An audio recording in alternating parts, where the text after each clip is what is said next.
আসসালামু আলাইকুম প্রিয় ছাত্রছাত্রীরা, আমি কুতুবগঞ্জ মাজিদিয়া দাখিল মাদ্রাসার সহকারী। আমি ফাতেমা বেগম কুতুবগঞ্জ মাজিদিয়া দাখিল মাদ্রাসার সহকারী শিক্ষিকা।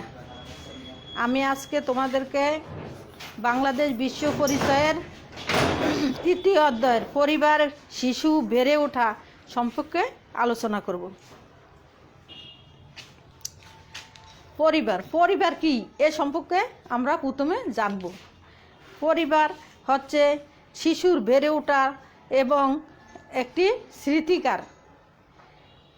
পরিবারের মাধ্যমে শিশু কিভাবে বেড়ে ওঠে, কিভাবে সে ছোট থেকে বড় হয়, তার এই সমস্ত সম্পর্কে জানব। তাইলে আমরা প্রথমেই জানব পরিবার কি এটা না জানলে আমরা কিভাবে বুঝবো শিশু পরিবার থেকে কিভাবে বেড়ে ওঠে। তাইলে আমরা প্রথমে পরিবার কি এ সম্পর্কে জানবো। তোমরা বোর্ডের দিকে তাকাও।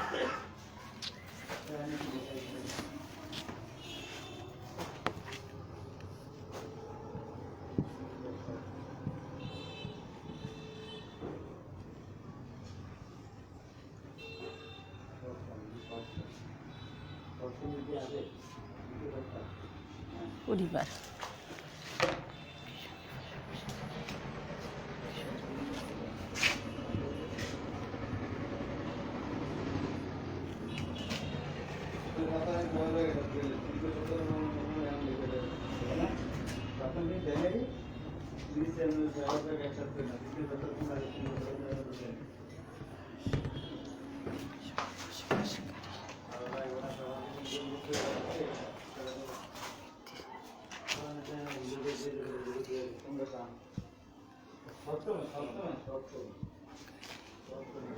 একই সঙ্গে বসবাসকারী কয়েকজন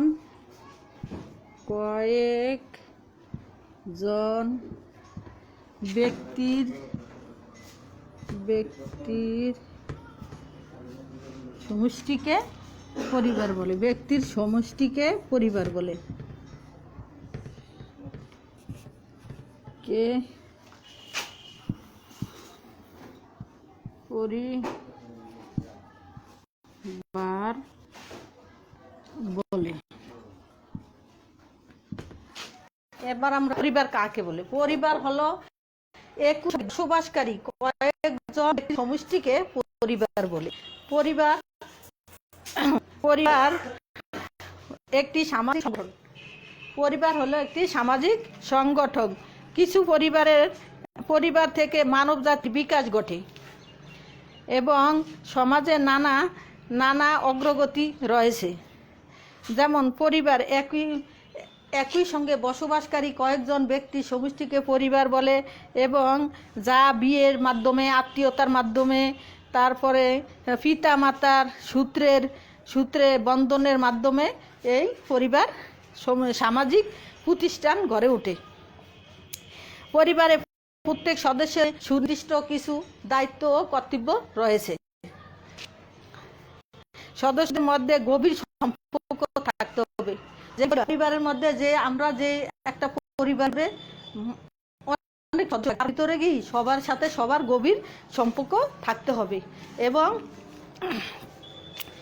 মূলে রয়েছে এবং গভীর সম্পর্কের সাথে রয়েছে স্নেহ থাকতে হবে, মায়া মমতা, তারপরে ভালোবাসা, আবেগীয় সম্পর্ক থাকতে হবে।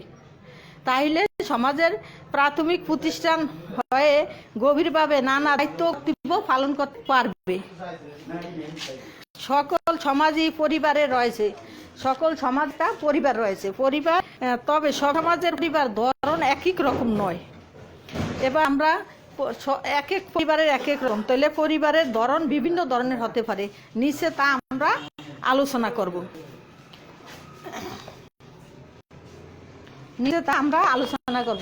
এবার একক পরিবার। একটা হলো একক পরিবার, আর হলো যৌথ পরিবার। একক পরিবার কি তোমরা জানো? একক পরিবার হলো যেই পরিবারে স্বামী স্ত্রী এবং তাদের অবিবাহিত ছেলে মেয়ে একসাথে বাস করে, তাদের কি একক পরিবার বলে। তাহলে আমরা বোর্ডে লিখি একক পরিবার। আমরা তো এখন পরিবার সম্বন্ধে জানছি। এবার আমরা জানবো একক পরিবার সম্বন্ধে। একক পরিবার সম্পর্কে কি জানা যায়? 2 নম্বর,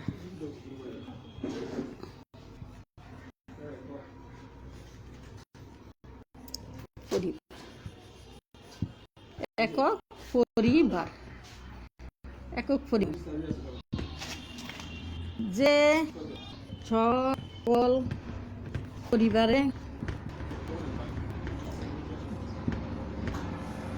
সকল পরিবারে স্বামী স্ত্রী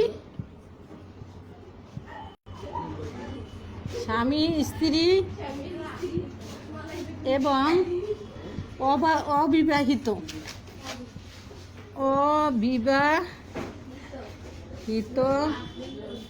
অবিবাহিত ছেলে মেয়ে বাস করে।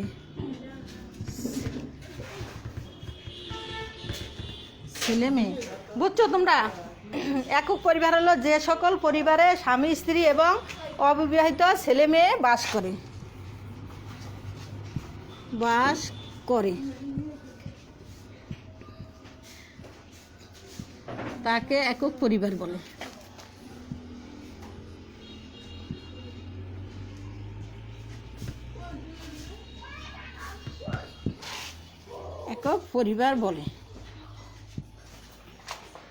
একক পরিবার বলে। তাহলে আমরা একক পরিবার কাকে বলে বুঝতে পারলাম।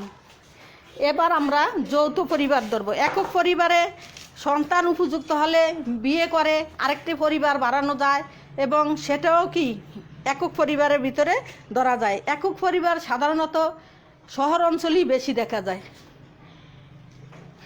অপরদিকে যৌথ পরিবার হলো যেই পরিবারে অনেক লোকজন বসবাস করে, যেমন দাদা দাদি,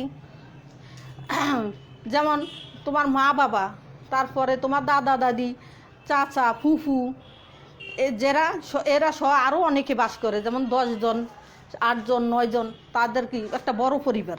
একক পরিবার মানে বড় পরিবার। এই বড় পরিবারে বাস করা তাদেরকে বলে যৌথ পরিবার। যৌথ পরিবারে বাস করে। বাংলাদেশে বাংলাদেশ ও ভারতের গ্রাম অঞ্চলে এই যৌথ পরিবারের সংখ্যা অনেক বেশি। এবার আমরা শিখব, তাহলে আমরা 2টা প্রশ্ন শিখতে পারছি। পরিবার কাকে বলে? পরিবার হলো একই সঙ্গে বসবাসকারী কয়েকজন ব্যক্তির সমষ্টিকে পরিবার বলে। এবার আমরা তারপরে পরিবারের ধারণ ও ধরন। পরিবারের ধারণ 2 ধরনের, একটা হলো একক পরিবার আর একটা হলো কি যৌথ পরিবার। তাহলে একক পরিবার আমরা শিখলাম। একক পরিবার হলো স্বামী স্ত্রী এবং অবিবাহিত ছেলে মেয়ে যে সংসারে পরিবারে বাস করে তা কি একক পরিবার বলে। একক পরিবারে কে কে আছে? এবার আমরা যৌথ পরিবার সম্পর্কে জানব।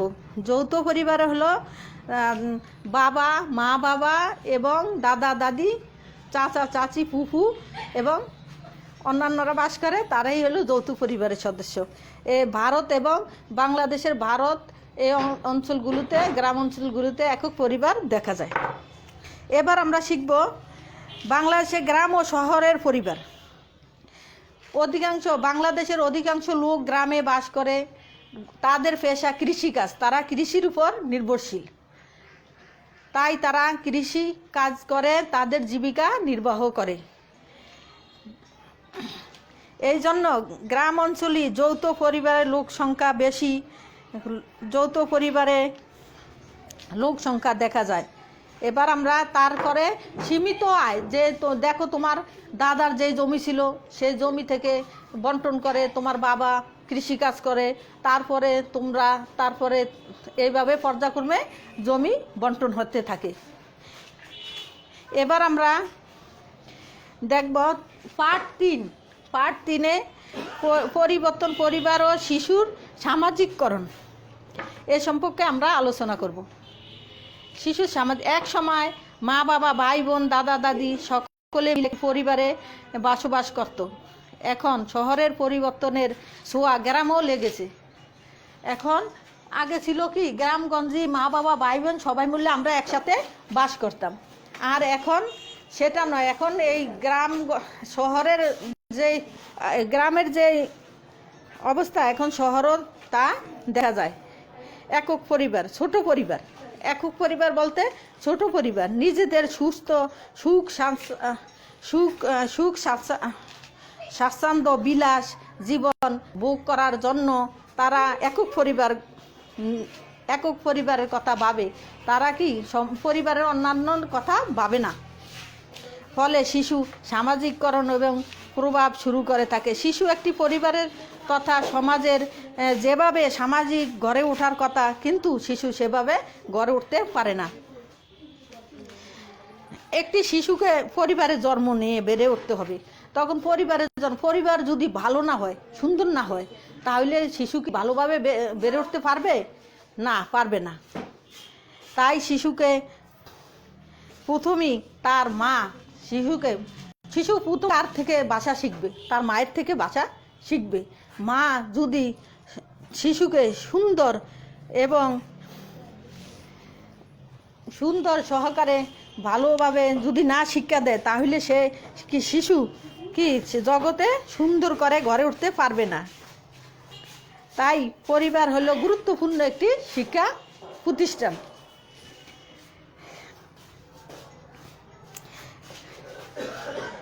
এবার আমরা ধর্মীয় শিক্ষা সম্বন্ধে আলোচনা করব। আমাদের গ্রামগঞ্জে একটি ধর্মীয় বিষয়ের পরিবারের অত্যন্ত গুরুত্বপূর্ণ বিষয়। এই বিষয়টি হলো বাংলাদেশের ধর্মপ্রাণ মানুষ শিশুর ধর্ম শিক্ষার জন্য অত্যন্ত সজাগ। আমরা বাংলাদেশের মানুষ, কিন্তু আমরা কি শিশুকে ধর্ম শিক্ষার জন্য, কোরআন শিক্ষার জন্য আমরা কি করি? এখন সজাগ, আমরা চেষ্টা করি। তাই সাধারণত শিশু ধর্মীয় শিক্ষা দেওয়া হয়। ধর্মীয় মূল্যবোধ ও নৈতিকতা সম্পর্কে পিতামাতা এবং দাদা দাদি পরিবারের অন্যান্য সদস্যরাও বিভিন্নভাবে শিশুকে অবহিত করে, চেষ্টা করে যাতে তারা তাড়াতাড়ি ধর্মীয় শিক্ষা লাভ করতে পারে। শিশু সামাজিককরণ প্রভাব ফেলে। এতে শিশুর মধ্যে ধর্মীয় মূল্যবোধ তৈরি হচ্ছে না, কারণ ধর্ম মানুষের জীবনে যে মানসিক নৈতিক এবং গুণগুলো দেখা যায়, সেটি তিনি তৈরি করতে পারছে না। তাই এতদিন পর্যন্ত শিশুর লালন পালন পরিবারের প্রধান দায়িত্ব হিসাবে বিবেচনা করা হলো। এখন শিশু সম্পর্কে গড়ে উঠেছে। বাংলাদেশে অনেক প্রতিষ্ঠান সৃষ্টি হয়েছে যারা শিশু পালন করে, এবং এমন পরিবার আছে, দেখো এমন পরিবার আছে মা বাবা দুইজনই চাকরি করে, তখন তাদের পক্ষে সম্ভব হয় না শিশুকে সুন্দরভাবে সুস্থভাবে গড়ে ওঠার জন্য। তখন তারা কি করে? শিশুদেরকে বেবি হোমে অথবা ডে কোয়ারেন্টে এবং সেন্ট্রাল অথবা অন্যান্য জায়গায় লালন পালন করতে দেয়। এটাও দেখা যাচ্ছে। যৌথ পরিবারে দাদা দাদি চাচা চাচি অন্যান্য সদস্যদের মধ্যে পারস্পরিক আচার আচরণ এবং সম্পর্ক গড়ে ওঠে। এদের কাছ থেকে শিশু সহযোগিতা, সহমর্মিতা এবং সহনশীলতা ইত্যাদি দেখতে পায়। তাইলে কি যৌথ পরিবার থেকে শিশু কি দেখতে পায়? এই একটা প্রশ্ন। যৌথ পরিবার থেকে শিশু নিরাপত্তা, সহমর্মিতা, সহনশীলতা এবং সমান ভাগে অংশীদার গ্রহণ করতে পারে, যা শিশুর প্রভাব ফলে।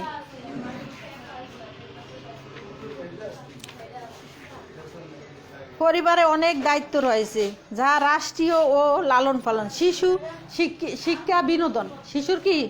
শিশু ছোট হইতে তাকে কিছু শিক্ষা বিনোদন দিতে হবে, কথা বলা শিখাইতে হবে, তার ভালো আচরণ করতে হবে, এবং শিশুকে অর্থনৈতিক উৎপাদন ইত্যাদি অনেক কাজে এমন পরিবারের বাহিরে সম্পূর্ণ হয়, যেমন পার্কে নিতে হবে, জাদুঘর ইত্যাদি, চিড়িয়াখানার মতো বিনোদনের ব্যবস্থা পরিবারে করছে না। তবে জন্মে, বিয়ে অনুষ্ঠানেও শিশুকে বেরোনোর রেডিও, টেলিভিশন ইত্যাদি পরিবারের পরিমণ্ডল হয়ে আসতে হবে।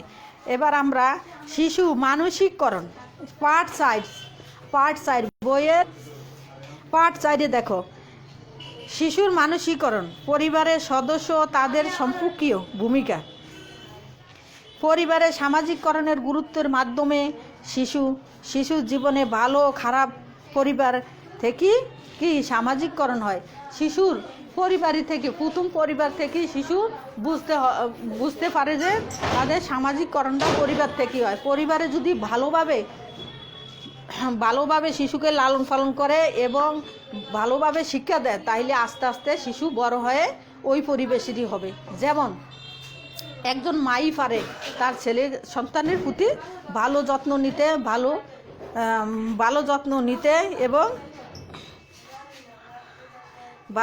নিতে তখন মা বাবা দুইজন অন্য জনার মধ্যে অধিকতর কাজের মানুষ হলেন মা।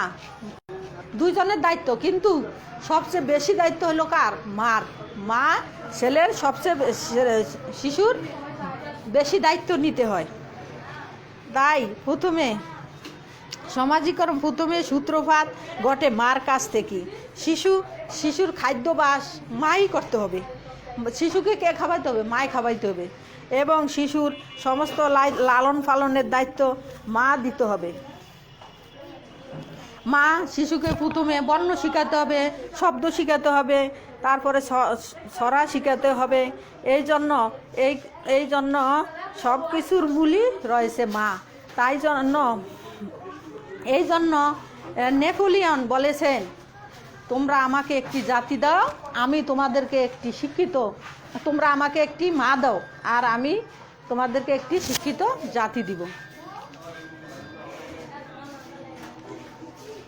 মা, তোমরা নিজের এই পরিবারের পিতা মাতা ভাই বোন আত্মীয় স্বজন তোমাদের পরিবারের মধ্যে সবাই তো দাদা দাদি নানা নানি সবাই তো দেখো তোমাদের প্রতি যত্ন নেয়। তারপরে তোমরা এটা দিয়ে তো তোমরা বুঝতে পারো।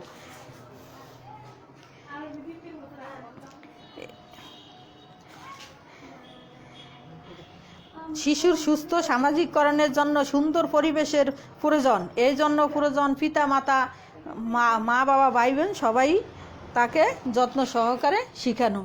পরিশেষে এই বলে আমি তোমাদেরকে আজকে যেই শিক্ষাগুলো শিখাইলাম পরিবার সম্পর্কে, এই যেই প্রশ্ন দিলাম, যেন পরিবার একই সঙ্গে বসবাসকারী কয়েকজন ব্যক্তির সমষ্টিকে পরিবার বলে, এটা এবং একক পরিবার কাহাকে বলে, এই একটা প্রশ্ন। যে সকল পরিবারে, আমি আবার বলি, যে সকল পরিবারে স্বামী স্ত্রী এবং অবিবাহিত ছেলে মেয়ে থাকে তাদেরকে একক পরিবার বলে। আর যৌথ পরিবার হলো যে সকল পরিবারে মা বাবা, দাদা দাদি, নানা ফুফা ফুফু এবং চাচা চাচি থাকে, সেটাকে যৌথ পরিবার বলে। এই তিনটা প্রশ্ন আমরা সুন্দরভাবে বুঝলাম, এবং আমরা বুঝলাম শিশুর সামাজিককরণের মাধ্যমে কিভাবে শিশু সুন্দরভাবে বেড়ে উঠবে, এ সম্পর্কেও আমরা জানলাম। এই বলে আমি আমার সংক্ষিপ্ত ক্লাসটি শেষ করব। পরিশেষে বলবো, শিক্ষার্থীরা করোনা ভাইরাস নিয়ে আতঙ্কিত নয়, সচেতন হও। আল্লাহ হাফিজ।